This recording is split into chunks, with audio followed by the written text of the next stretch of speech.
যে কোনো সার্জারির ক্ষেত্রে স্টেরিলিটি একটি গুরুত্বপূর্ণ পার্ট। আপনি যত ভালো সার্জারি করেন, যদি স্টেরিলিটি ঠিক না হয় তাহলে কিন্তু আপনি সফল হতে পারবেন না।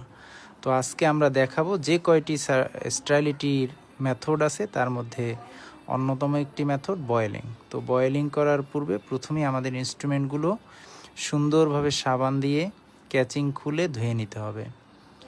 ধুয়ে নিয়ে আমরা বয়েলিং মেশিনে সব ইনস্ট্রুমেন্টগুলো দিয়ে সুন্দরভাবে ঢেকে দিব। ঢেকে আমরা সুইচ অন করে দিব। অন করে আমরা অপেক্ষা করব। অপেক্ষার পালা শেষ। নির্দিষ্ট সময় পরে আমাদের এটা বয়েলিং হয়ে গেছে। এখন আমরা একটি স্টিচের জন্য ছোট একটি ট্রে রেডি করব। এখান থেকে আমাদের যা যা প্রয়োজন সেগুলো আমরা নিয়ে নিব। জাস্ট একটা স্টেরাইল কিডনি ট্রে। তো সেই কিডনি ট্রেতে আমাদের একটা স্টিচ দেওয়ার জন্য 3টি ইনস্ট্রুমেন্ট প্রয়োজন। একটি টুথ ডিসেন্ডিং ফোরসেপ, একটি নিডল হোল্ডার,